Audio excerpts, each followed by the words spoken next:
Shalom saudara yang dikasih Tuhan. Hari ini kita berjumpa lagi dalam pembahasan firman Tuhan tentang siapakah diri kita. Siapakah aku ini di mata Tuhan? Mungkin engkau sedang bertanya-tanya, benarkah aku ini berharga di mata Tuhan? Atau jangan-jangan mungkin Tuhan lupa sama aku. Tetapi dengar hari ini kita akan membahas bagaimana sebetulnya hati Tuhan terhadap engkau dan aku. Sebelumnya, mari saya ajak kita berdoa terlebih dahulu. Mari kita berdoa. Tuhan Yesus, terima kasih hari ini kami ingin membahas tentang bagaimana firman-Mu, bagaimana kasih-Mu terhadap kami Tuhan. Kami percaya kasih-Mu tidak pernah terbatas dengan waktu. Kami tahu Engkau setia kepada kami. Berbicara melalui firman-Mu yang akan menghibur dan memberi kekuatan kepada kami. Terima kasih, hanya dalam nama Yesus kami mengucap syukur, haleluya, amin. Saudara yang dikasih Tuhan, kalau kita melihat ciptaan Tuhan yang luar biasa, bahwa engkau diciptakan serupa dan segambar dengan Dia. Kenapa dikatakan bahwa manusia itu serupa dan segambar dengan Tuhan? Ternyata benar-benar loh, Tuhan itu memberikan engkau sense DNA sebagai pencipta. Sebagai bukti, siapakah yang menciptakan kapal terbang? Siapakah yang menciptakan mobil, internet, handphone, dan gedung-gedung tinggi yang kita lihat saat ini? So amazing. Kenapa? Karena di dalam diri manusia ada yang namanya serupa dan segambar dalam hal mencipta. Itulah Tuhan yang membuat kita bisa menguasai dunia ini. Dan kita bisa membuat usaha apapun dan kreatif seperti apapun. Karena ternyata Tuhan kita itu kreatif banget. Mari kita mau lihat ayatnya. Apa sih sebetulnya maksud Tuhan untuk menciptakan kau dan aku, supaya kita jangan hilang arah. Kita fokus sama Tuhan dan kita tahu kemana jalan yang harus kita tuju. Mari kita buka ayatnya. Mazmur 139 ayat 1 dan 3 berkata begini. Tuhan, Engkau menyelidiki dan mengenal aku. Engkau mengetahui kalau aku duduk atau berdiri. Engkau mengerti pikiranku dari jauh. Engkau memeriksa aku kalau aku berjalan dan berbaring. Segala jalanku kau maklumi. Dengar lagi satu lagi. Yesaya 42 ayat 3. Bulu yang patah terkulai tidak akan diputuskannya. Dan sumbu yang pudar nyalanya tidak akan dipadamkannya. Tetapi dengan setia ia akan menyatakan hukum. Bagaimana dengan dirimu? Apakah engkau mengerti bahwa segala jalanmu setiap hari Tuhan lihat? Pada saat engkau duduk, engkau berbaring, engkau tidur, engkau memikirkan segala sesuatu itu nembus di otak kita, menembus di hati kita. Kenapa? Karena Tuhan mempunyai satelit yang luar biasa. Kalau satelit manusia, kita beri contoh Elon Musk, mempunyai 4.000 satelit. Dia bisa melihat keadaan benua demi benua, bahkan sampai lapisan-lapisan terdalam dari sebuah benua dengan isi-isinya, sehingga bisa melihat bunker ada di mana, bisa nembus dari satelitnya. Bagaimana dengan Tuhan kita yang adalah pencipta langit dan bumi? Dia bisa membuat banyak satelit, jutaan satelit di sekeliling kita untuk memperhatikan umat manusia. Karena umat manusia adalah kesayangannya Tuhan. Engkau dan aku adalah kesayangan Tuhan. Oleh karena itu, Dia menyelidiki engkau, melihat engkau saat duduk, saat berbaring, saat engkau melakukan apa saja. Kenapa? Dia pengen tahu bahwa engkau sedang melakukan sesuatu apapun, baik itu benar atau salah, supaya Dia itu bisa memperbaikimu dan memperbaiki aku. Dikatakan di sini di Yesaya 42, bulu yang terkulai, berarti dalam kehidupanmu engkau itu sudah hampir patah hati, patah semangat, patah deh semuanya. Kayaknya udah nggak mau ngapa-ngapain, nggak mau melayani lagi, nggak mau melayani Tuhan karena kecewa kecewa di sini, kecewa di sini, kecewa di sini. Lalu sumbu hatimu tuh udah hampir padam, sudah suram, gelap sekali hatimu. Tapi Tuhan bilang tidak akan dipadamkannya. Kenapa? Karena Tuhan akan tetap setia menjagamu dan menjaga aku, supaya rencananya terjadi dalam hidupmu dan di dalam hidupku. Apakah rencana Tuhan yang harus kita pelajari pada hari ini? Yaitu hal yang pertama, kita berharga dan mulia. Ini maksudnya Tuhan, bahwa Tuhan menganggap setiap individu manusia itu sungguh berharga dan sangat-sangat mulia. Kita lihat ayatnya. Yesaya 43 dan 4 berkata begini, oleh karena engkau berharga di mataku dan mulia, dan aku ini mengasihi engkau, maka aku memberikan manusia sebagai gantimu dan bangsa-bangsa sebagai ganti nyawamu. Supaya engkau ini benar-benar berharga loh. Engkau mulia loh di hadapan Tuhan. Supaya kenapa? Kita menjadi ciptaan yang menjadi kesukaannya, yang menjadi kesayangannya. Kita lihat ayat berikut lagi. Mazmur 139 dan ayat 14 berkata begini, aku bersyukur kepadamu karena kejadianku dahsyat dan ajaib. Ajaib apa yang kau buat dan jiwaku benar-benar menyadarinya. Kalau engkau mengerti bahwa panggilan Tuhan adalah kita untuk dicintai, kita sadar bahwa Tuhan tuh mengasihi, supaya kita jangan terhilang. Semua yang diciptakan Tuhan adalah milik Tuhan. Tidak bisa lari. Walaupun engkau ingin ngumpet dimanapun, tapi Tuhan bilang engkau adalah milik kesayangannya dan engkau mulia. Karena kita berharga, kita mulia, kita percaya bahwa hidup kita ini hanya diberikan bagi Tuhan. Inilah pilihan. Maukah engkau mengerti bahwa hidup kita nih sekarang bukan milik kita, bukan punya kita, tapi punyanya Tuhan. Karena kita diciptakan itu berharga dan mulia, supaya melalui kehidupan kita, engkau dan aku memuliakan namanya. Inilah maksud Tuhan. Bagaimana caranya? Kalau kita berharga dan mulia, kita akan menjaga tubuh kita loh. Tubuh kita ini adalah bait Allah, tempat Allah berdiam, tempat Roh Kudus di dalam berdiam. Kalau kita menjaga kekudusan hidup kita, pikiran kita, mata kita, mulut dalam berkata-kata, telinga, hati, tangan, dan kaki kita jaga dengan baik-baik, maka hidupmu itu tidak akan tercemar. Dan engkau akan kelihatan semakin mulia di mata Tuhan, karena engkau sudah memelihara hidupmu dengan sungguh-sungguh. Tidak lagi sembarangan. Banyak ajakan di luar sana, banyak ajakan dari dunia untuk kita keluar dari jalan Tuhan. Kalau kita mengerti bahwa engkau berharga dan mulia, jangan didengarkan apapun juga mereka. Demi keuntungan kita diri sendiri, kita harus melakukan ini dan ini di luar jalurnya Tuhan. Kita tolak, jangan didengarkan, karena semua akan membuat engkau tidak lagi kudus, tidak lagi mulia di hadapan Tuhan. Jangan tukar keselamatanmu untuk segala sesuatu yang hanya bersifat sementara. Jangan tukar keselamatanmu dengan hal-hal dunia. Jangan tukar keselamatanmu dengan hal-hal yang kau tukar segala sesuatu dengan hal yang tidak berharga. Jangan lakukan itu, karena hidup kita itu berharga. Hidup itu lebih penting daripada apa yang ada yang kita lihat ini. Kalau kita jaga pikiran, tubuh kita jaga, kita dijauhkan dari segala sesuatu yang mencemari otak kita, pikiran kita, mata kita, sehingga kita terpelihara sempurna di dalam tangan Tuhan. Mari kita mau belajar lagi.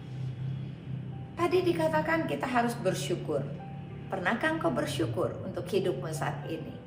Walaupun terasa gak enak, Kamu bilang, aku berat loh. Aku punya suami yang gak berubah, aku punya anak yang bandel gak mau dengar. Kayaknya juga usahaku gak maju-maju. Aku rasa aku udah capek. Tapi Tuhan bilang bersyukur. Karena dengan bersyukur Tuhan bisa bekerja di dalam kehidupanmu. Ayo, jangan lelah. Jangan menyerah. Hari ini Tuhan mau panggil kita kembali. Engkau berharga, engkau mulia. Supaya engkau menjadi dirimu kembali yang akan dituntun langkah-langkahmu bersama dengan Tuhan. Hal yang kedua yang kita mau belajar hari ini adalah kita harus mengerti bahwa Tuhan mencari yang hilang. Bagaimana ya? Karena Tuhan sayang. Dia mencari engkau dan mencari aku. Supaya kita menjadi di dekat Dia, menjadi miliknya yang tidak terhilang lagi. Mari kita lihat ayatnya. Ulangan 32 ayat 10 berkata begini. Didapatinya dia di suatu negeri di padang gurun, di tengah-tengah ketandusan dan auman padang belantara. Dikelilinginya dia dan diawasinya, dijaganya sebagai biji matanya. Bayangkan, engkau dan aku ada di padang belantara dicari. Engkau ada di padang tandus dicari. Engkau ada di tempat-tempat auman yang mungkin ada binatang buas yang membuat engkau takut, merasa engkau tersesat. Tuhan berkata, aku akan menjaga dia dan mengelilinginya sebagai biji matanya. Betapa pentingnya kehidupanmu, bahwa Tuhan tidak pernah berhenti mencari yang hilang. Apakah engkau saat ini di antara domba yang hilang yang Tuhan sedang cari? Baiklah kita berbalik. Biarlah Tuhan menemukan kita. Pada saat Dia menemukan kita, kita disayang sebagai biji matanya. Kalau engkau merasa engkau tidak disayang sama sekelilingmu, mungkin suamimu mengecewakan, anakmu, mertuamu, iparmu, gak ada yang mau sayang. Tapi jangan lupa, jangan sedih. Tuhan sayang kepadamu.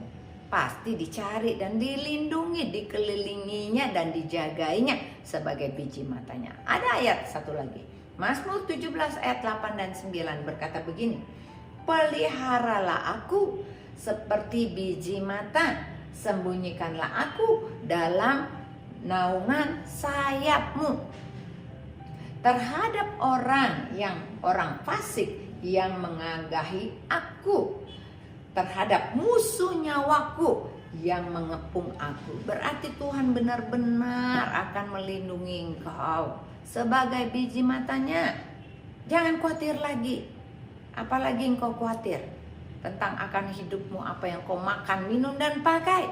Itu semua dicari oleh orang-orang yang tidak mengenal Tuhan. Tuhan mengatakan, carilah dahulu kerajaan Allah dan kebenarannya, maka semuanya itu akan ditambahkan kepadamu. Kita harus banyak memikirkan surga daripada dunia. Kenapa kita kalah? Kenapa kita tersesat? Karena pikiran kita lebih banyak di dunia daripada memikirkan hal-hal surgawi. Tuhan bilang mendingan pikirkan perkara surgawi. Bagaimana engkau punya rumah di surga, bagaimana langkah-langkahmu benar, bagaimana supaya hidupmu bahagia di bumi dan di surga. Tuhan bilang fokus ke sana. Karena kalau engkau fokus ke dunia, maka hidupmu itu lebih banyak depresinya.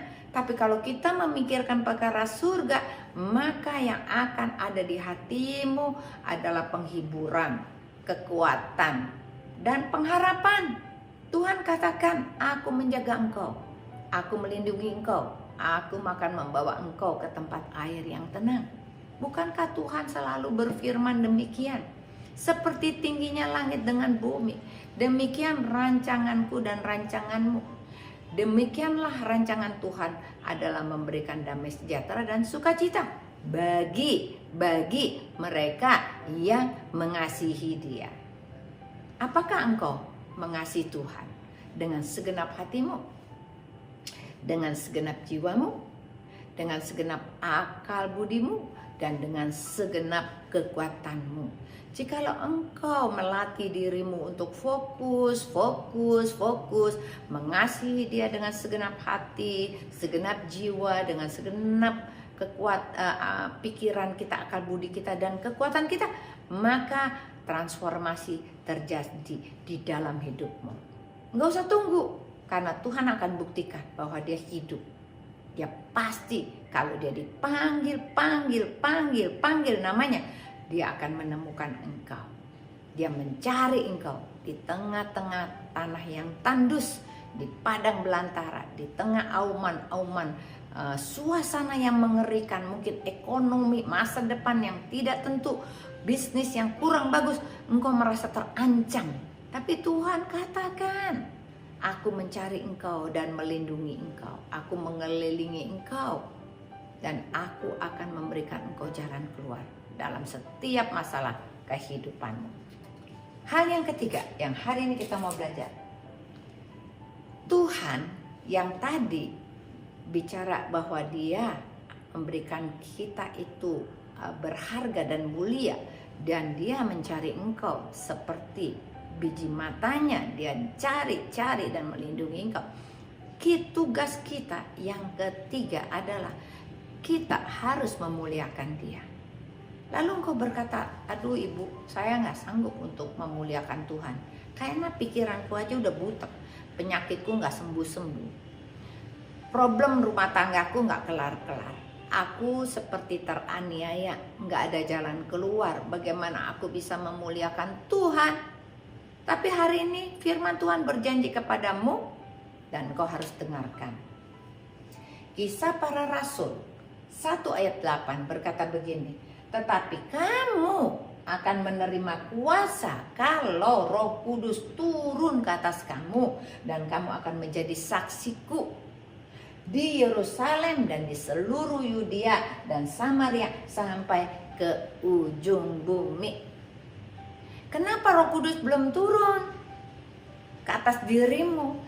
Jangan-jangan karena hanya engkau memikirkan dirimu sendiri, engkau tidak pernah bersaksi sama Tuhan.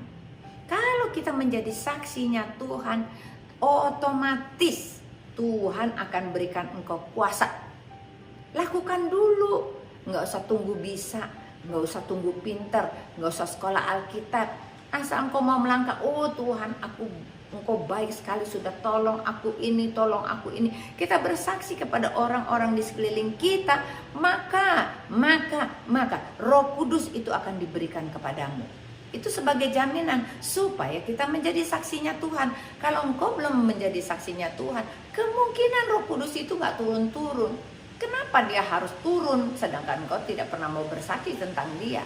Karena Roh Kudus itu akan bersaksi tentang Tuhan dan memuliakan Tuhan.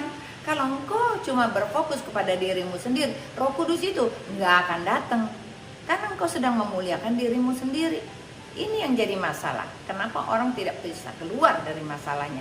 Karena engkau terlalu fokus kepada dirimu sendiri. Mari kita pegang firman ini dan kita mau rubah. Yohanes 14 ayat 26 berkata begini, tetapi penghibur, yaitu Roh Kudus yang akan diutus oleh Bapa dalam namaku, dalam nama Yesus maksudnya, dialah yang akan mengajarkan segala sesuatu kepadamu dan akan mengingatkan kamu akan semua yang telah kukatakan kepadamu.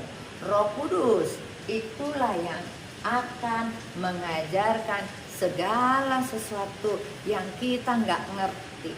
Kita nggak bisa kudus, kita nggak bisa benar, tetapi Roh kebenaran yang ada di dalam kita akan memimpin kita langkah demi langkah untuk melakukan kebenaran. Pikiran kita jadi benar, mata kita benar, mulut kita benar, tingkah laku kita benar, hati kita benar. Kita berjalan dalam kebenaran. Karena Roh penghibur, dikatakan Roh Kudus adalah Roh penghibur. Dialah akan menghibur hatimu, sehingga Roh Kudus akan berbicara, engkau pasti bisa, engkau pasti kuat, engkau pasti bisa, engkau pasti bisa melawan semuanya ini. Ada roh sukacita yang akan kuberikan kepadamu. Roh sukacita adalah roh kekuatan, roh pengharapan, sehingga engkau terus berjalan. Tuhan Yesus berkata begini, orang yang berjalan dan terus menabur benih dengan mencucurkan air mata. Memang perjalananmu berat, gak gampang ya menabur benih sambil keluar air mata. Tetapi orang-orang itu akan menuai dengan sorak-sorai, bahkan berlimpah-limpah dengan kelimpahan yang luar biasa. Engkau harus menjadi saksinya Tuhan. Engkau harus percaya engkau mulia dan berharga. Engkau dicari oleh Tuhan menjadi biji matanya. Tugasmu cuma satu, menjadi saksinya. Sehingga waktu engkau menjadi saksinya, engkau memuliakan Tuhan. Itulah cara kita berterima kasih kepada Tuhan tentang pemeliharaannya kepada kita, tentang penghiburannya kepada kita, tentang harapannya yang Tuhan kasih supaya kita tidak pernah putus asa. Oleh karena itu saudara yang dikasih Tuhan, kita adalah orang-orang yang berharga dan mulia di hadapan Tuhan. Jangan menyerah. Mari bangkitkan semangatmu, naik kembali, dan kita jadikan Tuhan sebagai tiang penopang kehidupanmu dan kehidupanku. Maka sesuatu terjadi. Roh penghibur, Roh Kudus akan masuk ke hati kita, bersaksi buat Tuhan, dan kita semakin hari semakin kuat, tidak pantang menyerah. Bahkan kita terus menjadi orang-orang yang semakin hari sangat mengasihi Tuhan. Baik, saya tutup untuk hari ini pembahasan kita. Mari kita berdoa. Tuhan Yesus, terima kasih untuk firman-Mu yang luar biasa. Engkau sudah memberikan kami pengertian tentang siapakah aku ini. Aku ini mulia dan berharga. Engkau merancangkan yang baik, bukan yang jahat. Kami percaya kami pun dicari oleh Tuhan saat kami terhilang di padang belantara, di tengah-tengah padang tandus yang kering, dan kami akan dikelilingi oleh dan dijaga oleh Engkau sebagai biji matamu. Kami juga percaya bahwa hidup kami ini adalah hidup yang berharga dan mulia yang Tuhan akan pakai menjadi saksi-saksimu. Bukan hal-hal besar, tetapi hal-hal kecil pun kami bisa saksikan. Bahkan kami sudah mulai start dengan mendoakan orang-orang yang berbuat jahat kepada kami sekalipun. Kami percaya itulah menjadi saksi, sehingga roh kebenaran, Roh Kudus akan turun ke hati kami, membuat kami semakin kuat dan mengerti tentang isi hatimu. Terima kasih untuk firman-Mu yang luar biasa, meteraikan dalam hati kami masing-masing, termeterai sempurna dengan kuasa darah Anak Domba Allah. Dalam nama Yesus, kita semua yang sudah diberkati Tuhan, kita katakan amin. Puji nama Tuhan, Tuhan Yesus memberkati.